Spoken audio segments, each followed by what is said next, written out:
And away we go. Episode 1394 of the Al Galdi podcast. It is Monday, August 22nd, 2026. Hope that you had a nice weekend. This is a day on which our Washington Commanders were supposed to have just a walkthrough, but now have a full practice, a 2:30 p.m. practice on Monday. We learned of this change on Sunday afternoon. Head coach Dan Quinn adding another practice for the week. Interesting that he's doing this, obviously feeling that his team needs the work. This off a good number of starters / key players who did play in the team's 17-13 preseason loss at the Detroit Lions this past Saturday afternoon. Not playing all that much.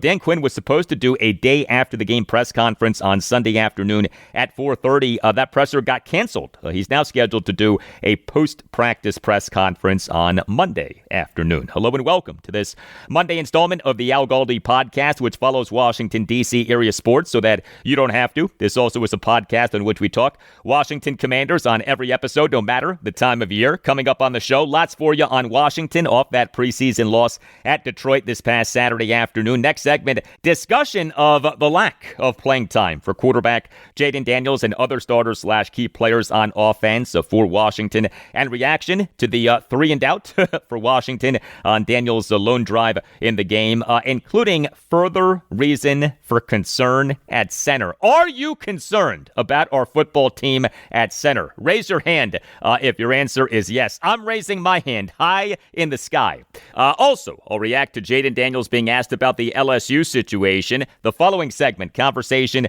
about a variety of other items from the game, including Athan Kaliakmanis solidifying his case for defeating Sam Hartman in the QB3 competition. A bad performance for Washington's rushing offense, but a good showing for Washington's defense. And also on the show, breakdowns of the Washington Nationals and Baltimore Orioles weekends. The Nats over the weekend got swept in 3 games at the Miami Marlins, concluding a 1-8 road trip. The Nats now are just 2-15 over the team's last 17 road games.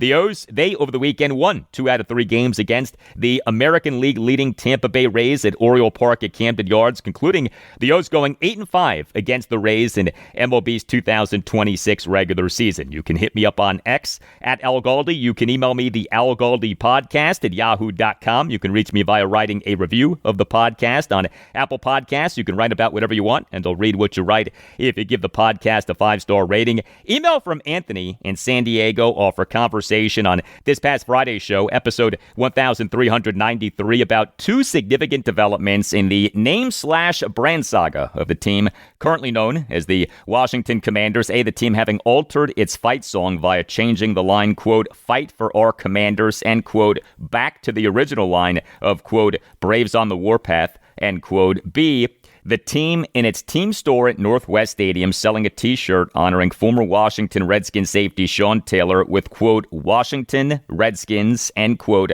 on the back of the shirt. Writes Anthony. Hi, Al. Love the podcast. The reason I am contacting you is I appreciate all you do for our beloved football team in Washington. Also, I have a one-of-a-kind idea for the skins that you can make your own. I heard you on episode 1393 talking about Washington restoring the line "Braves on the warpath" to the fight song. Well, what no one seems to ever highlight about the name is the following. Native Americans used red ochre extensively for spiritual, practical, and artistic purposes, including body/face paint for power in hunting and warfare, burial rituals symbolizing life/blood, insect repellent, sunscreen, preserving tools/leather, and creating sacred rock art, connecting Native Americans to the earth and symbolizing life, strength, and survival across many tribes for millennia. Who could really have an issue with red ochre? That is an unspoken issue that might provide the only way to influence a way back towards acceptance of the Redskins name making a comeback in the future. If red ochre is properly explained in its historical context in relation to the name Redskins, it eliminates any perceived sensitivity and any credible opposition to the old name. Just melts/crumbles. The issue about red ochre could be explained, not innate skin color, but war paint that also had spiritual significance to Native Americans.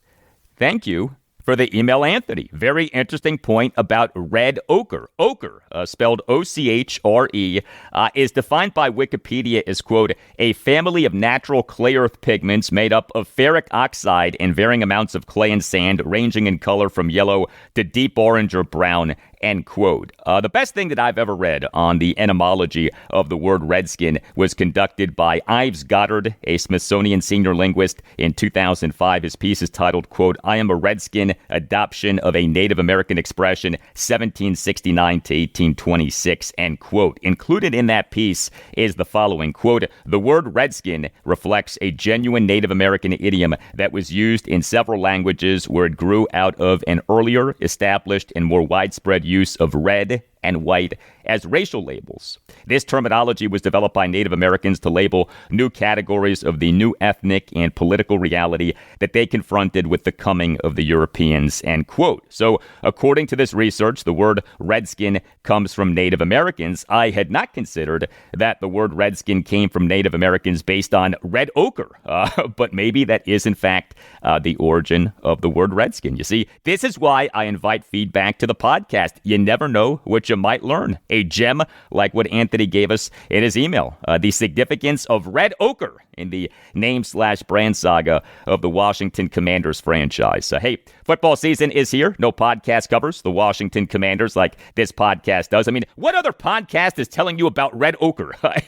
If you would like to grow your business or practice, consider advertising on this podcast. We'd love to have you on board. And we are offering great deals in honor of the football season. Get your message out there to thousands of successful people in the Washington, D.C. area. Email us to see what we can do for you. The email address is thealgaldipodcast@yahoo.com.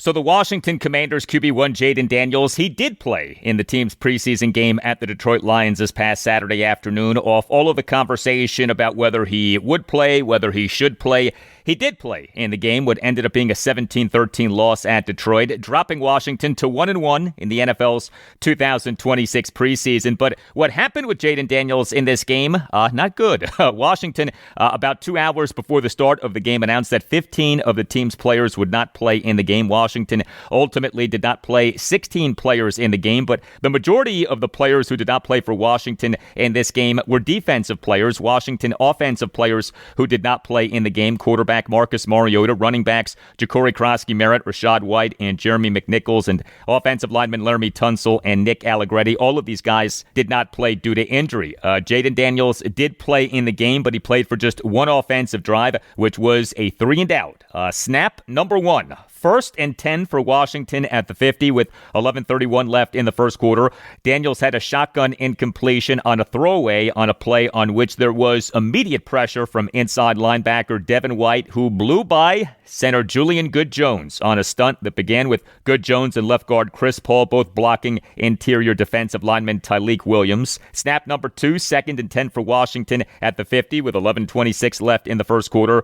Daniels was sacked by edge defender DJ Wonnum for a 10-yard loss, although the play was blown dead before Daniels was taken to the ground, so he actually did not get tackled to the ground. That was good. But Daniels, on an under-center play-action drop-back, faced immediate pressure thanks to Wonnum blowing through. Tight end John Bates. Also struggling in blocking on the play was tight end Chigakonkwo, who was blocking defensive back Avonte Maddox. And wide open downfield on the play was receiver Traylon Burks. The play design actually worked. The blocking from the tight ends on the play did not. And snap number 3, 3rd and 20 for Washington at its 40 with 10:40 left in the first quarter. Running back Katron Allen had an 11-yard shotgun delayed handoff run. So Jayden Daniels over his 3 snaps in this game: a throwaway, a sack, and a handoff. So much for getting into a rhythm. And when it came to key Washington offensive players playing in this game, consider some of what we ended up having. Daniels, receiver Terry McLaurin, left tackle Brandon Coleman, right tackle Josh Connerly Jr., right guard Samuel Cosmi, Cosmi and left guard Chris Paul each played on just 3 offensive snaps. Receiver Stephon Diggs, he played on just 2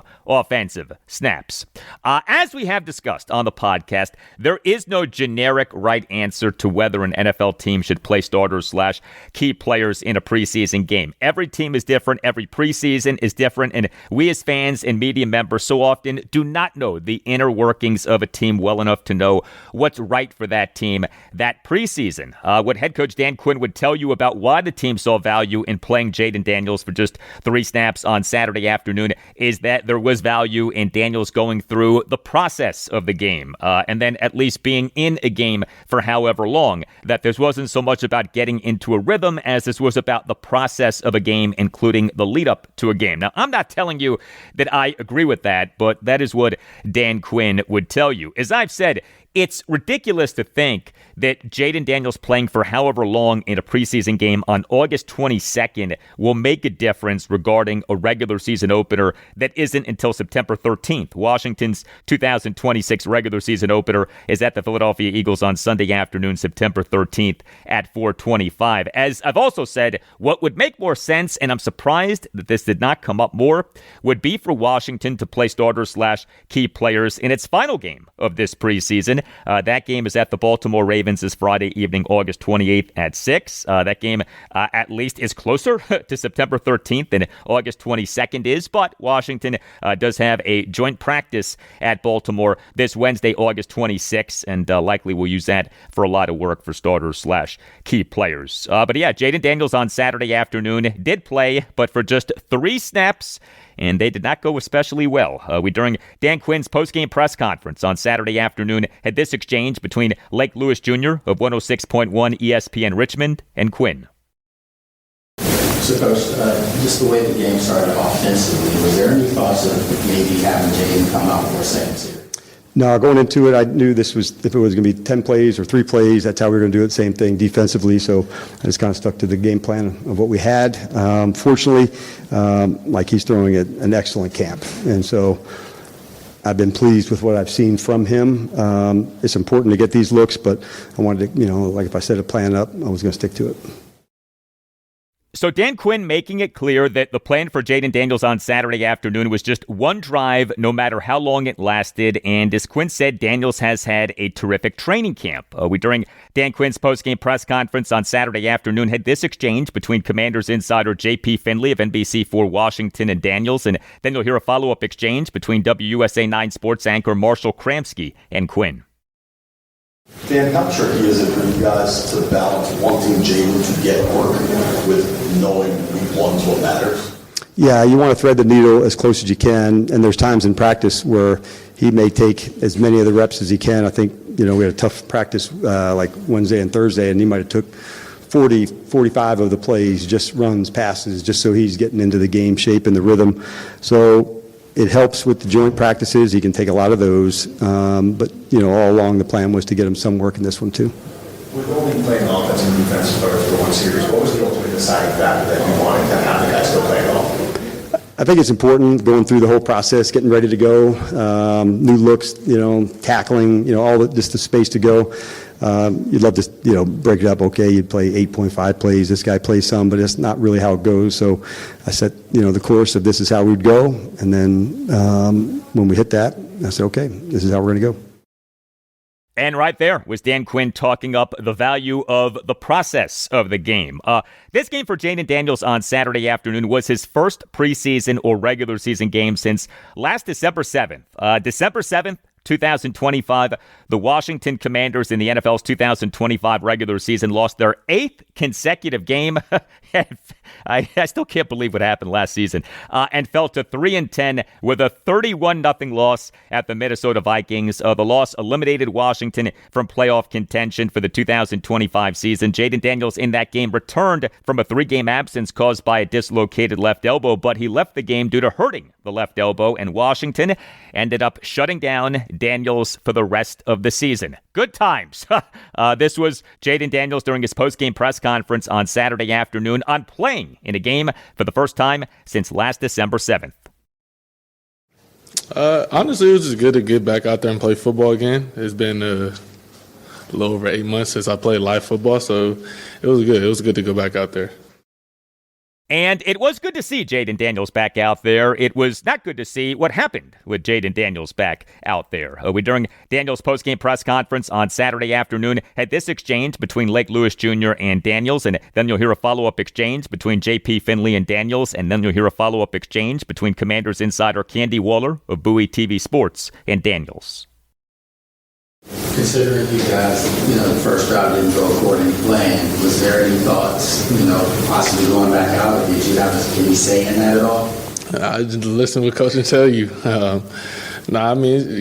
just good to go out there and just operationally go out there and live bullets. Joint practice is great practice. It's a different type of urgency when you're going up against somebody else that is live. So it was good to get back out there and, like I said, play football once again. How tough is it for you as a competitor to ramp up to game level and then have to ramp it down quickly? It's tough, but it comes with the business now. You kind of understand I'm going to year 3 now, so you understand you can't play however many plays, 60-plus plays in the preseason game. The main goal is week 1 and then games after that. So you try to just build up, ramp up, and try to knock out the rust here and there. But from there, you kind of just go out there and trust your coach and trust everything they got to say. Jayden, from your perspective, I know sometimes it's a conversation around the value of preseason, whether or not you should play in the preseason game or not. So what is that value of just getting some live action, even if it's just not a whole half or quarter? At the end of the day, I get paid to play football. So I'm a football player. My job is to go out there and play football. So if I'm asked to go play football, I'm going to go out there and play football. So I think, it's valuable reps, whether it's preseason practice. You're always just learning from each and everything. So it's very valuable to me.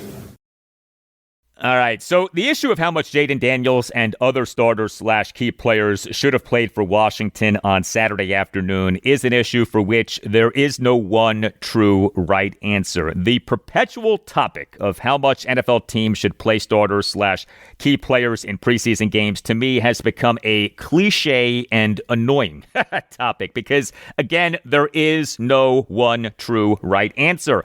Every team is different. Every preseason is different. It's like asking, what time should people wake up tomorrow morning? I don't know. Every person is different. Every situation is different. Every day is different.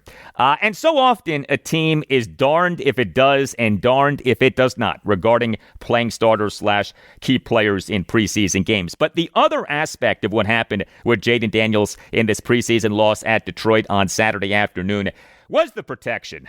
It was bad. And the question at center is not going away. First of all, of course, is the fact that the starting left tackle, Laramie Tunsil, one of the best left tackles in the NFL, he suffered a torn triceps during training camp practice on August 8th. He's expected to be out for at least a significant portion of the 2026 regular season. But the situation at center has become very worrisome. The favorite to be the starting center, Nick Allegretti, he suffered a calf strain during training camp practice on July 29th, what was the team's first practice of 2026 training camp. He returned to practicing this past Tuesday morning, August 18th, but he then aggravated the calf during practice on Wednesday morning, August 19th. The team's backup center to Allegretti in training camp and the preseason has been Julian Good-Jones, but he has really struggled. He has been bad. He has been Julian Bad Jones. Julian Good Jones has been Julian Bad Jones. And Dan Quinn, during his postgame press conference on Saturday afternoon, seemed to indicate that Julian Bad Jones is losing/has lost his opportunity as the number 2 center. Take a listen to this. This is Quinn during his postgame press conference on Saturday afternoon on Washington's offensive line.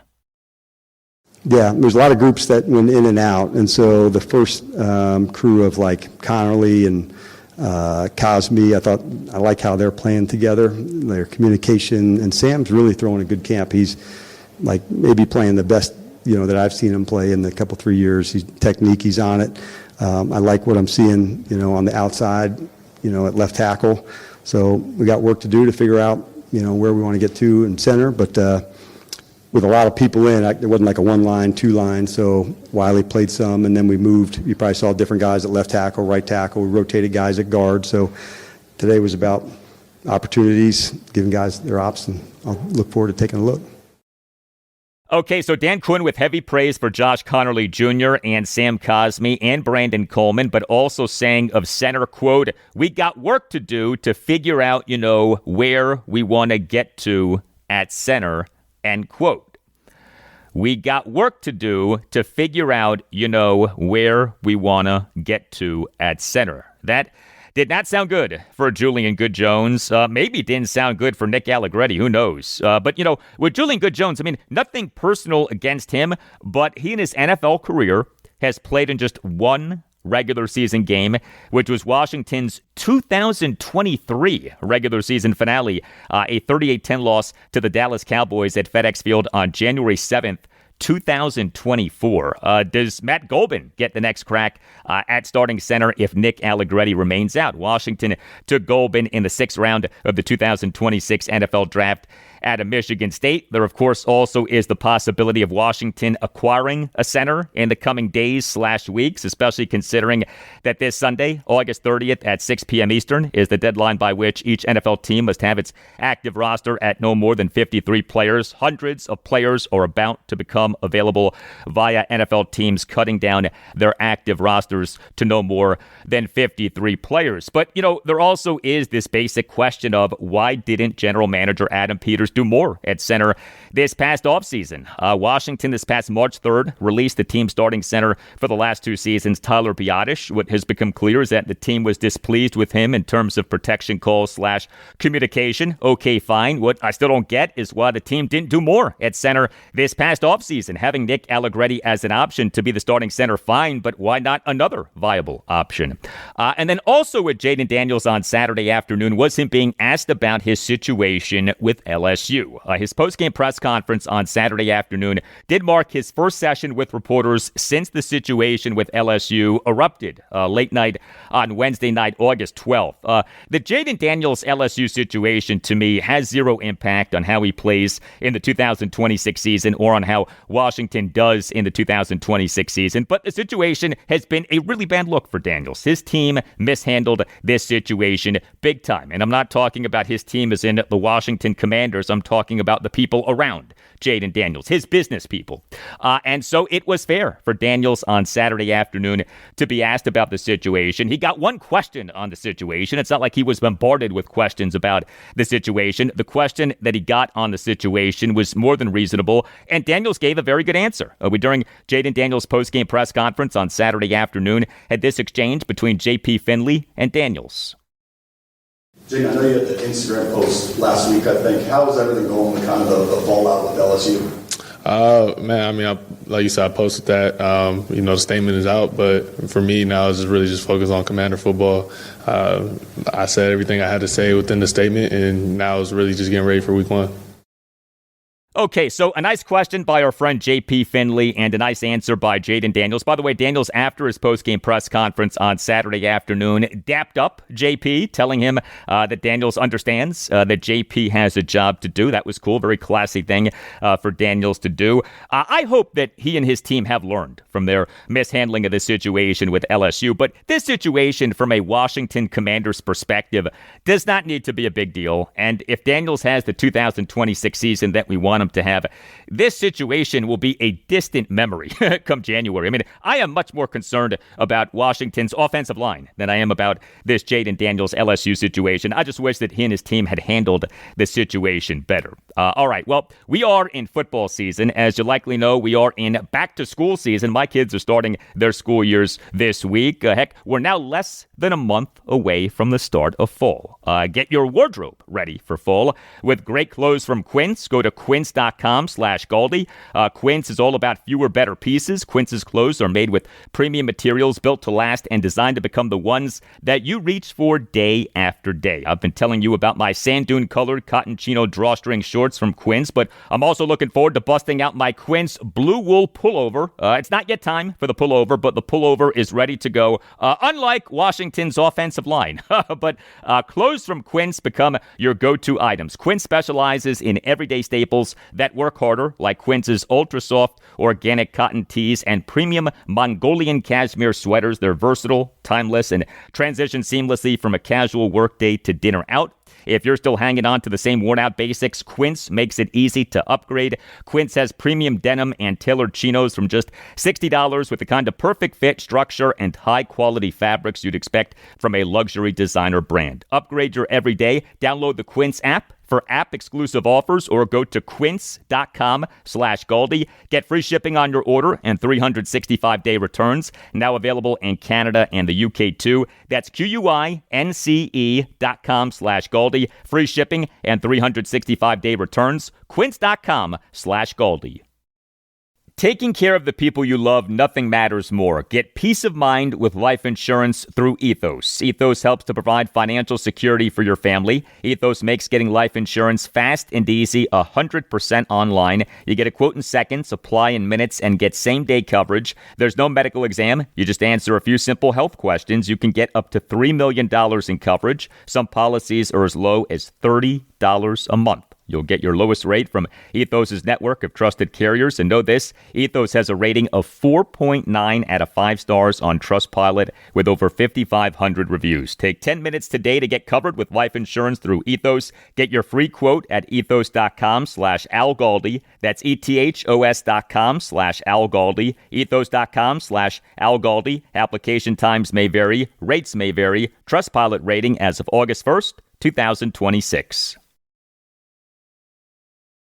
Hi, Ryan Reynolds here for Mint Mobile. Are you looking for a beach read this summer? May I suggest your big wireless bill? It's got suspense, mystery, a slightly flat, emotional arc, and a shocking twist where you realize you've been overpaying the entire time. Fortunately, though, Mint's story is better. Every plan, $15 a month, even unlimited. That's it. Happy ending, zero tears. Give it a try at mintmobile.com/switch. Upfront payment of $45 for 3 months, $90 for 6 months, or $180 for 12-month plan required. $15 per month equivalent. Taxes and fees extra. Initial plan term only. Greater than 50 gigabytes may slow when network is busy. See terms.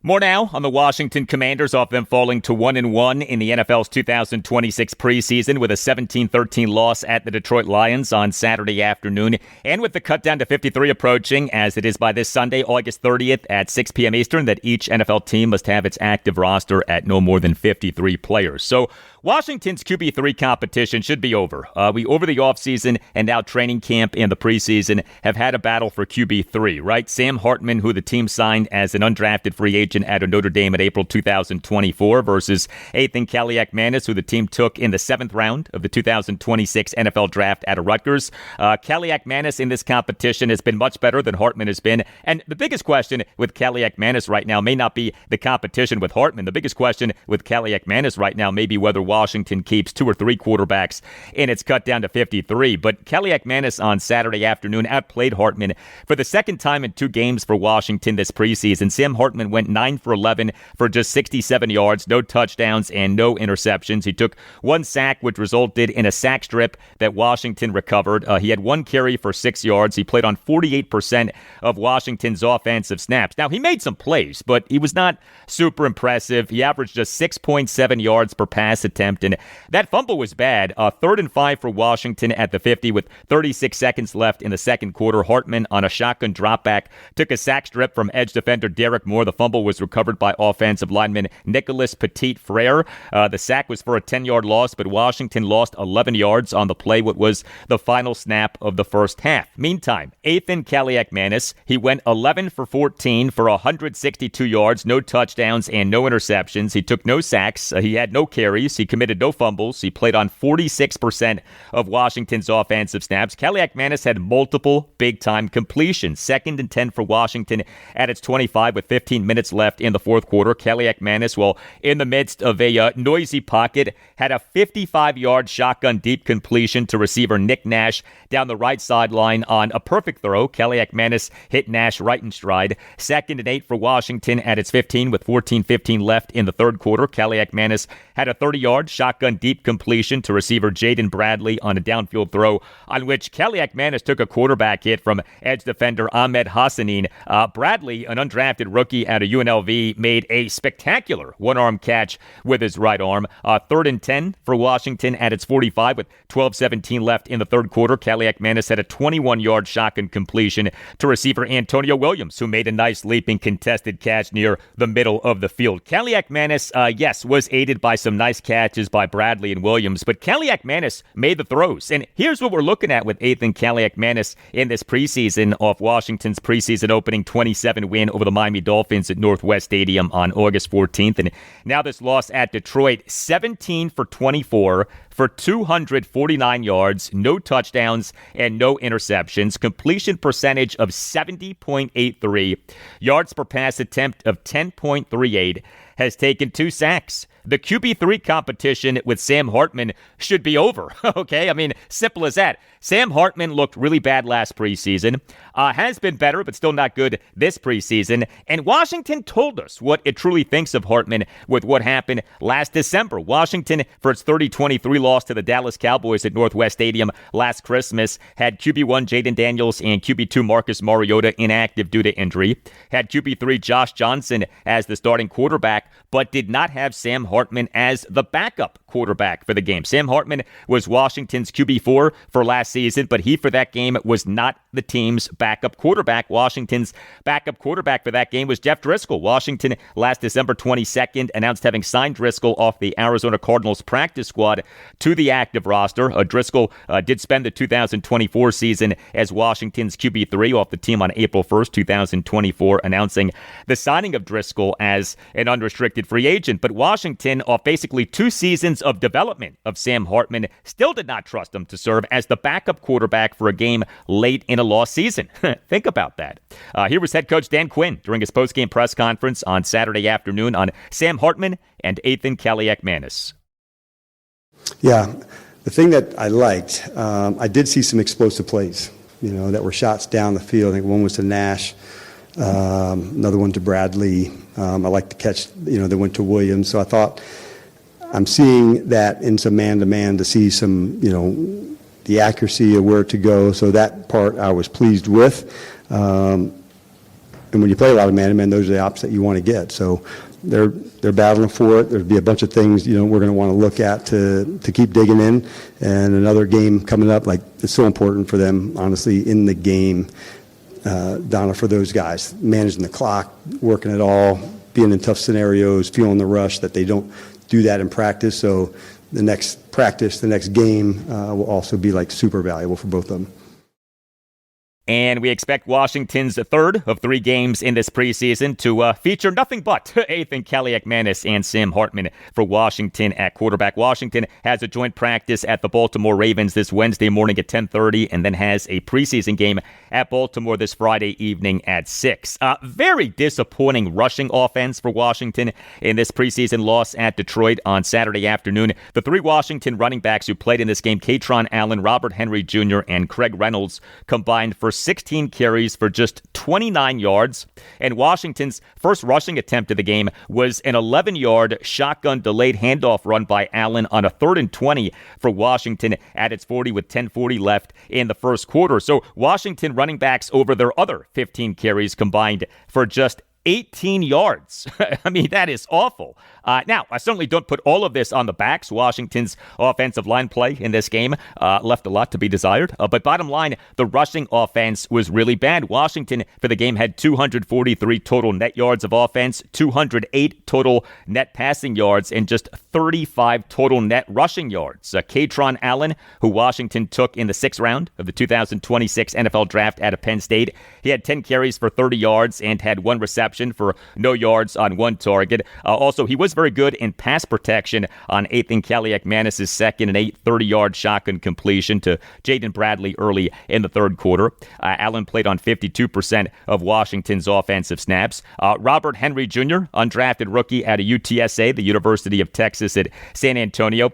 He, off his very nice performance in the preseason opening win at Miami, had a dud of a performance. He had 4 carries for -3 yards and had 1 reception for 5 yards on 1 target. He played on 19% of Washington's offensive snaps. Also, he had 2 kickoff returns, a 22-yard kickoff return on the next to last snap of the third quarter on a play on which receiver Nick Nash committed a 5-yard illegal formation penalty, and a 20-yard kickoff return in the fourth quarter on a play on which he had a lost fumble. A bad game for Robert Henry Jr. And Craig Reynolds, he had 2 carries for 2 yards and had 2 receptions for 3 yards on 3 targets. He played on 29% of Washington's offensive snaps. Also, he had 2 kickoff returns, a 25-yard kickoff return in the first quarter on a play on which inside linebacker Ale Cajo committed a 10-yard illegal block above the waist penalty, and a 23-yard kickoff return on the opening kickoff of the second half on a play on which cornerback Darius Rush committed a 10-yard offensive holding penalty. As you can tell, way too many penalties by Washington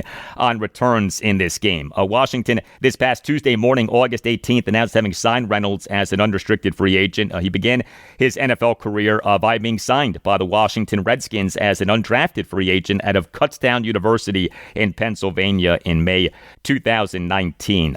Good stuff from Washington's defense in this preseason loss at Detroit on Saturday afternoon, despite Washington for this game not playing a number of key defensive players, mostly, if not entirely, due to injury. But Washington defensive players who did not play in the game: defensive tackles Deron Payne, Johnny Newton, and Tim Settle; defensive ends Dorrance Armstrong, Dietrich Wise Jr., who is on the active/physically unable to perform list, and Drake Jackson; outside linebackers Adafe Owe and Calebon Chason; inside linebacker Jordan McGee, and cornerback Trey Amos. But Washington held Detroit to just 17 points, just 279 total net yards of offense, and a yards per play of just 4.29, and totaled 5 sacks and 2 takeaways, including a fumble recovery for a touchdown. The 2 takeaways happened over the first 2 drives of the game. Washington scored a defensive touchdown on the game's second play from scrimmage. That was great to see. 2nd and 6 for Detroit at its 27 with 14:22 left in the first quarter. Cornerback Amik Robertson had a sack strip on quarterback Joshua Dobbs as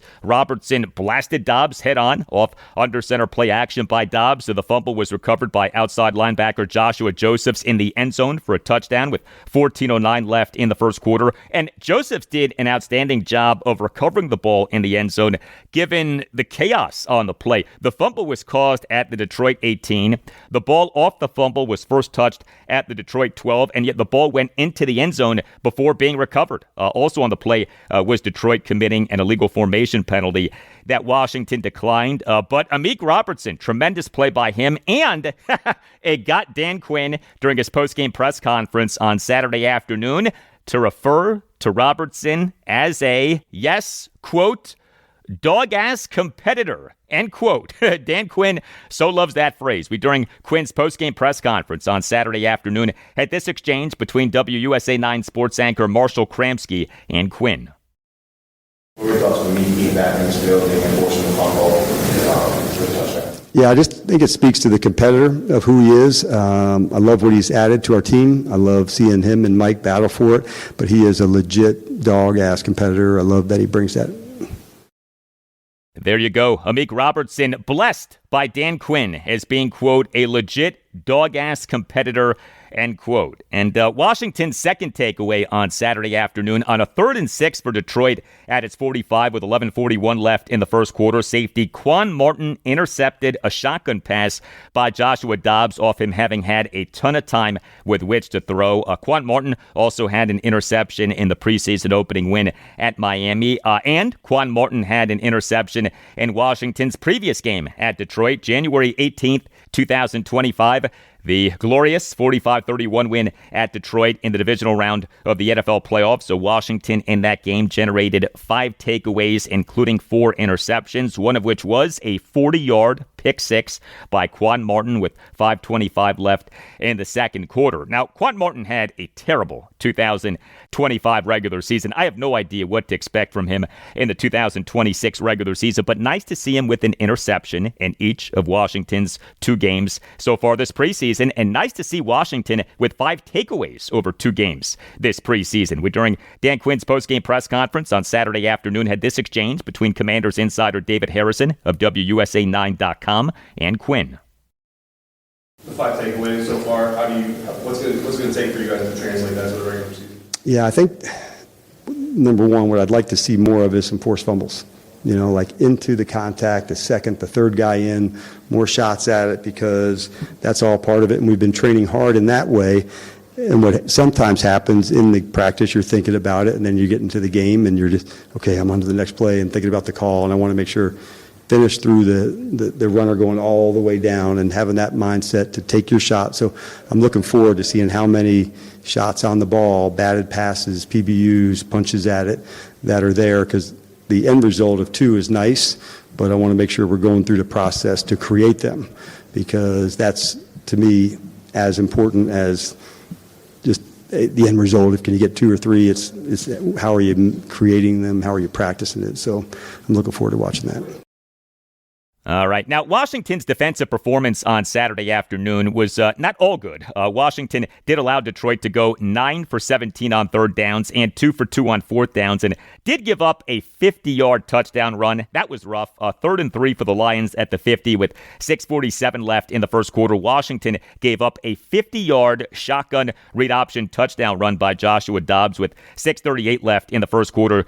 Joshua Josephs and safety Will Harris on the play got fooled in embarrassing fashion. Josephs getting fooled resulted in him not keeping contained and allowed for Dobbs to run to the second level with ease. And speaking of Will Harris, so I don't know if this is a something or a nothing, but he wears the number 3. And Washington for this game had receiver Stephon Diggs wearing the number 3, of Diggs having been wearing the number 18 for practices since signing with Washington as an unrestricted free agent on August 7th. Now, the team on Saturday morning in a post on X did say that Diggs' quote, official number has not yet been determined and will be announced after roster cutdowns, end quote. But if you're like me and you've been wondering whether Will Harris might be cut in the cut down to 53, well, Diggs wearing Harris's number on Saturday afternoon was interesting, although may not be telling. Hey, whatever big event that you're planning, a wedding, a party, a corporate gathering, consider using a great sponsor of this podcast, Catering by Uptown. Visit cateringbyuptown.com and make sure that you mention that Al Galdi sent you.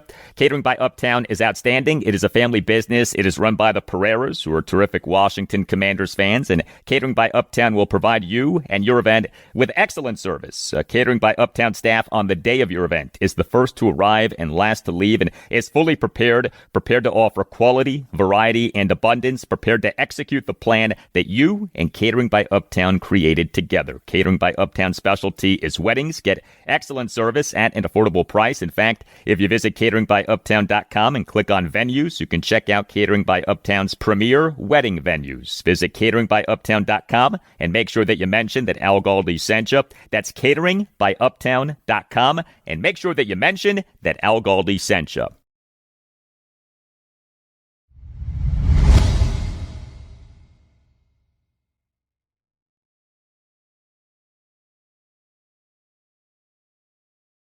Well, the Washington Nationals in MLB's 2026 regular season have gone from being 2 games above 500 to now being 10 games below 500 in less than a month.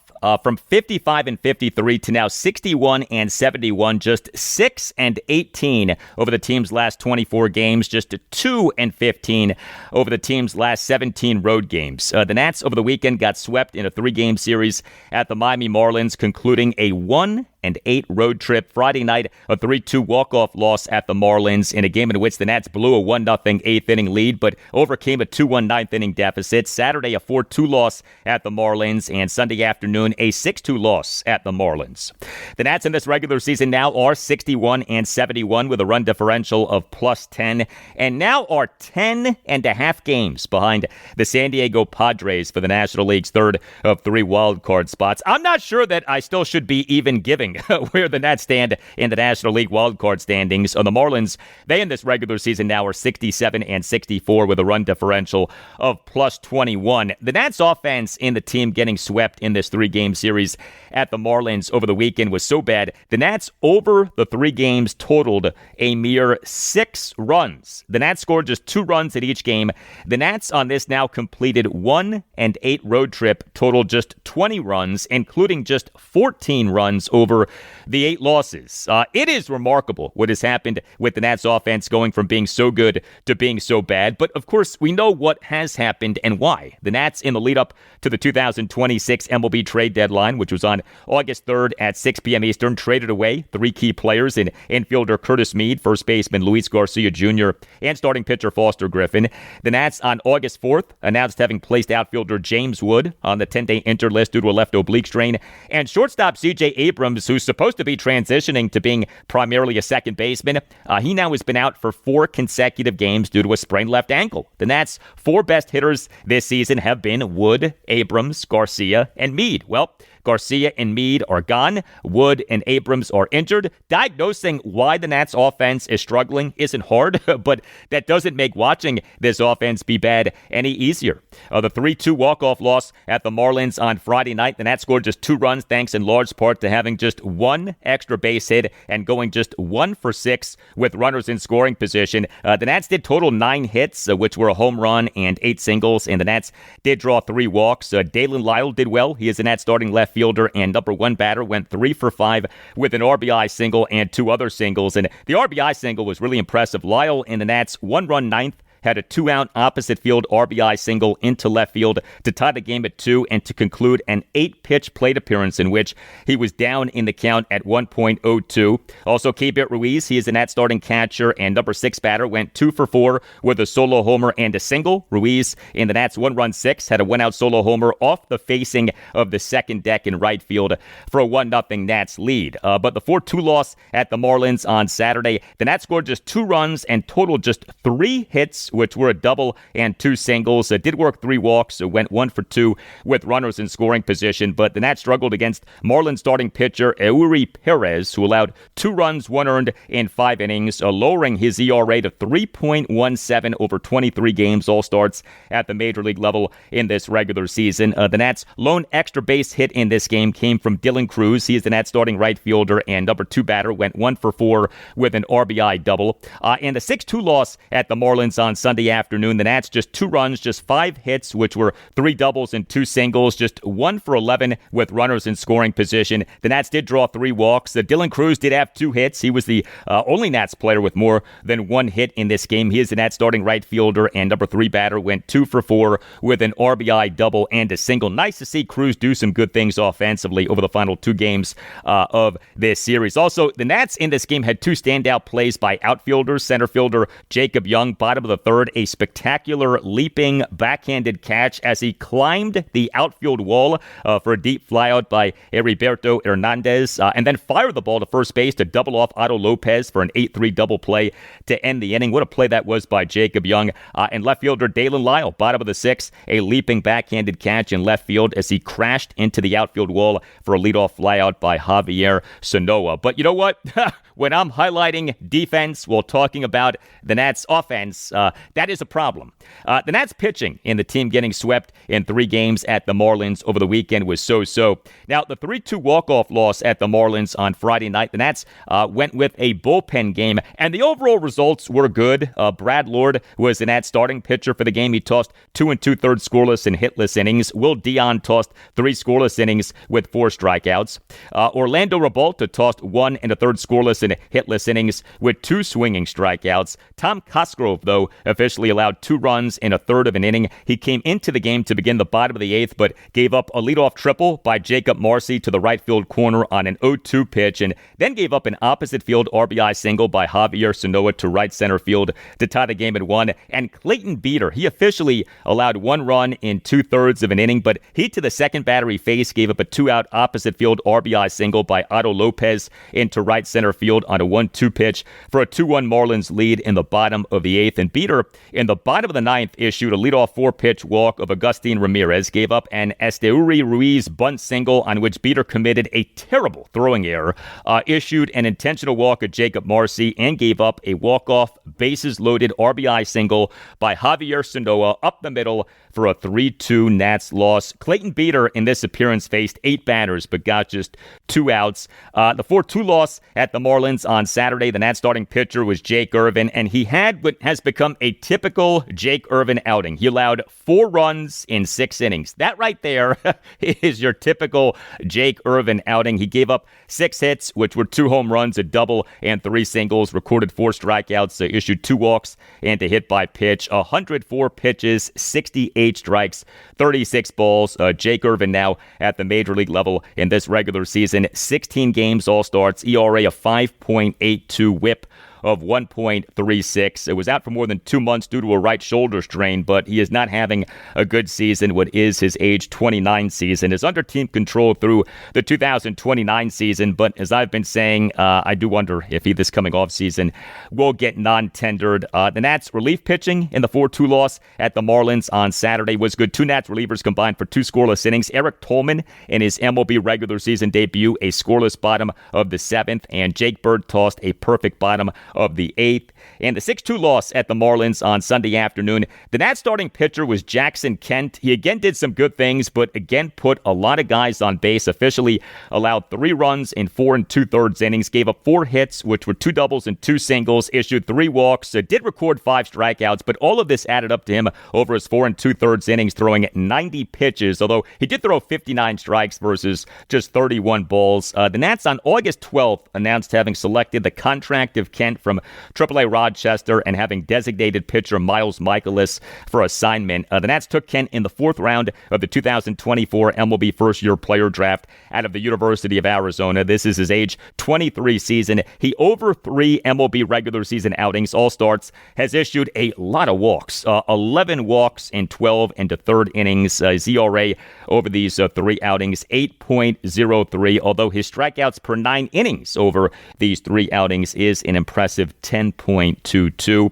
And the Nats relief pitching in the 6-2 loss at the Marlins on Sunday afternoon was not good. 2 Nats relievers officially combined to allow 3 runs in 3 1/3 innings. Trevor Williams officially allowed 2 runs in 2 1/3 innings, but he had a rough game. Williams allowed 2 inherited runners to score in the Marlins' 2-run 5th. He, to the first batter he faced, issued a 2-out full count walk of Heriberto Hernandez to load the bases, and Williams, to the second batter he faced, gave up a 2-out opposite field 2-run single by Xavier Edwards to left field for a 3-1 Marlins lead, and Williams in the bottom of the 6th allowed 2 runs, including giving up a pinch 1-out opposite field RBI double by Joe Mack to left field, and Max Kranick allowed 1 run in 1 inning. Also, with Nats pitching over the last few days, the Nats on Saturday afternoon announced having claimed pitcher Matt Waldron off outright waivers from the Toronto Blue Jays, and announced having transferred starting pitcher Connolly Early to the 60-day injured list. Now, this does not change the recovery timeline for Early, but this is a reminder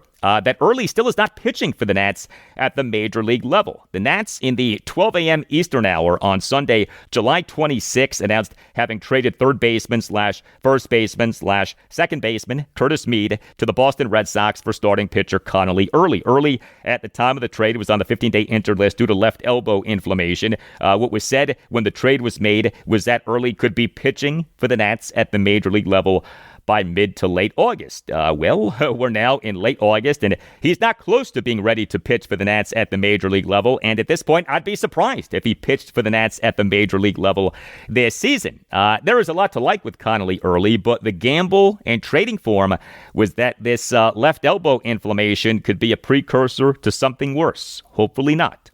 Next up for the Nats is a 10-game homestand, beginning with a 4-game series against the Colorado Rockies at Nationals Park. The Nats have listed the following starting pitchers as probables for the series. Game 1 Monday evening at 6:45, Cade Cavalli. Game 2 Tuesday evening at 6:45, Andrew Alvarez. Game 3 Wednesday evening at 6:45. The Nats starting pitcher is to be announced. And Game 4 Thursday afternoon at 1:05, Jake Irvin. Taking care of the people you love, nothing matters more. Get peace of mind with life insurance through Ethos. Ethos helps to provide financial security for your family. Ethos makes getting life insurance fast and easy, 100% online. You get a quote in seconds, apply in minutes, and get same-day coverage. There's no medical exam. You just answer a few simple health questions. You can get up to $3 million in coverage. Some policies are as low as $30 a month. You'll get your lowest rate from Ethos' network of trusted carriers. And know this, Ethos has a rating of 4.9 out of 5 stars on Trustpilot with over 5,500 reviews. Take 10 minutes today to get covered with life insurance through Ethos. Get your free quote at ethos.com/Al Galdi. That's ethos.com/Al Galdi. Ethos.com/Al Galdi. Application times may vary. Rates may vary. Trustpilot rating as of August 1st, 2026.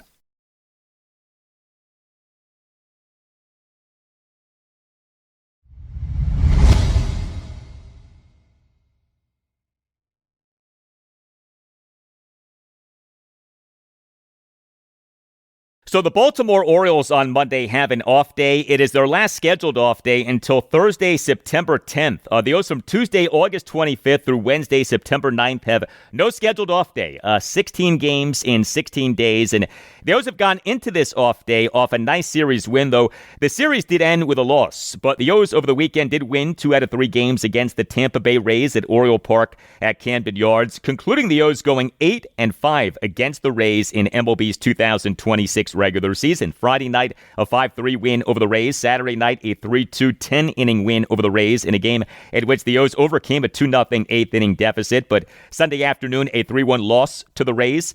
The O's in this regular season now are 63-68 with a run differential of -35, and now are 2 games behind the Texas Rangers and Cleveland Guardians for the American League's 3rd of 3 wildcard spots. The Rays, they in this regular season now are an American League best 77-53 with a run differential of +44. The Orioles offense in the team winning 2 out of 3 games against the Rays at Oriole Park at Camden Yards over the weekend was not especially good, but was good enough to win games 1 and 2. The 5-3 win over the Rays on Friday night. The O's scored 5 runs on just 8 hits and a walk, but the 8 hits consisted of 2 home runs, a double, and 5 singles. The O's went 1 for 4 with runners in scoring position. Pete Alonso, he is the Orioles starting first baseman and number 2 batter, went 2 for 4 with a 2-run homer and an RBI single. Dylan Beavers, he is the Orioles starting left fielder and number 6 batter, went 1 for 3 with a solo homer, marking him homering for a 3rd consecutive game. The 3-2 10-inning win over the Rays on Saturday night.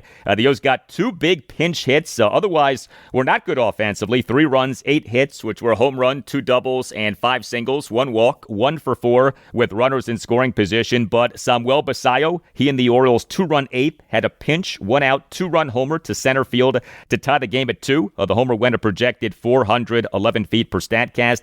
And Dylan Beavers, he had a walk-off pinch leadoff RBI double off Rays closer and former Orioles reliever Brian Baker to right center field off the outfield wall in the bottom of the 10th for a 3-2 Orioles win despite having been down in the count at 1.02. And the 3-1 loss to the Rays on Sunday afternoon. The O's were not good offensively. Just 1 run, just 2 hits, which were a home run and a double. No walks, 0 for 5 with runners in scoring position. The O's got work by Rays starting pitcher Nick Martinez. He tossed 6 scoreless innings, lowering his ERA to 2.93 over 25 games, all starts in this regular season. Both of the Orioles' hits in this game were by Colton Cowser. He is the Orioles starting center fielder and number 8 batter, went 2 for 3 with a solo homer and a double. You look at team home run rankings for this regular season. The O's are number 10 in MLB in home runs, 159.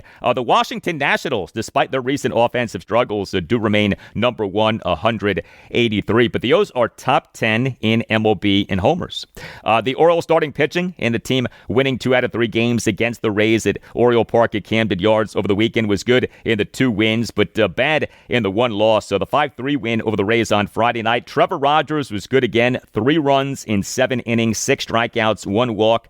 Gave up 6 hits, which were a home run, a double, and 4 singles, but threw a ton of strikes. He over 103 pitches, threw 75 strikes, just 28 balls. Trevor Rogers now in this regular season, 24 games, all starts, ERA of 4.14, whip of 1.24, but he since the start of June has been excellent. He over 5 starts in June had an ERA of 2.02 2.05. He over 5 starts in July, had an ERA of 2.37. He over 4 starts in August, has an ERA of 3.52. The 3-2 10-inning win over the Rays on Saturday night. Brandon Young was good for just the second time in 5 outings. He allowed 2 runs in 5 2/3 innings. He gave up 6 hits, which were a home run, and 5 singles, issued 3 walks, so recorded 3 strikeouts. So he threw 84 pitches, 48 strikes, 36 balls. I want to see Brandon Young finish this season strong. He's been such a bright spot for the O's this season. Young at the major league level in this regular season, 22 games, all starts, ERA of 3.50, whip of 1.36. Even with the recent struggle, still some very decent, if not good numbers. And the 3-1 loss to the Rays on Sunday afternoon, Shane Baz had a disappointing outing. He officially allowed 3 runs in 5 2/3 innings. He gave up 5 hits, all of which were singles, but he issued 3 walks and a wild pitch, recorded just 3 strikeouts. He threw 96 pitches, just 54 strikes versus 42 balls. Shane Baz at times looks so good, but like the consistency with him just is not there. He'll have like a really good start and then a disappointing start. And then he'll have like 2 good starts and then like 2 not so good starts. Shane Baz in this regular season, 26 games, all starts, ERA of 4.04, whip of 1.35. And the Orioles relief pitching in the team winning 2 out of 3 games against the Rays at Oriole Park at Camden Yards over the weekend was very good. The 5-3 win over the Rays on Friday night. 2 Orioles relievers combined for 2 scoreless innings with 4 swinging strikeouts versus no walks. Andrew Kittredge tossed the scoreless top of the 8th with 2 swinging strikeouts. Rico Garcia tossed a perfect top of the 9th with 2 swinging strikeouts for the save. The 3-2 10-inning win over the Rays on Saturday night. 4 Orioles relievers, Josh Walker, Alex Hoppe, Andrew Kittredge, and Rico Garcia combined for 4 1/3 scoreless innings. And the 3-1 loss to the Rays on Sunday afternoon. 3 Orioles relievers officially combined for 3 1/3 scoreless innings. Now, Grant Wolfram officially tossed 1 1/3 scoreless innings, but he, to the first batter he faced, gave up a 2-out RBI single by Chandler Simpson up the middle on a 1-2 pitch for a 3-0 Rays lead to cap their 3-run 6. But Anthony Nunez tossed a scoreless top of the 8th despite sandwiching 2 2-out walks around a 2-out single. As Anthony Nunez is back, the O's on Friday afternoon announced having recalled Nunez from AAA Norfolk and having designated relief pitcher Albert Suarez for assignment, as yes, the O's have DFA'd Albert Suarez yet again. This marks the 4th time that the O's have DFA'd Albert Suarez in this regular season. Cam Sanders tossed a perfect top of the 9th. No game for the O's on Monday.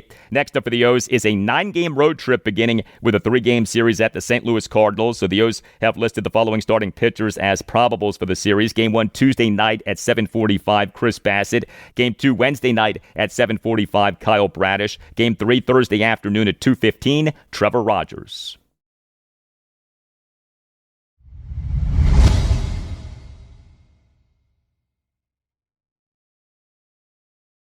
And that'll do it for you and me for now, but there's more to come. Tuesday's show, episode 1395. We'll have plenty for you on the Washington Commanders. Also on Tuesday's show, I'll talk Washington Nationals. The Nats are home to the Colorado Rockies Monday evening at 6:45 for Game 1 of a 4-game series. Have a great rest of your Monday, and I'll talk to you on Tuesday. He is a legit dog-ass competitor. I love that he brings that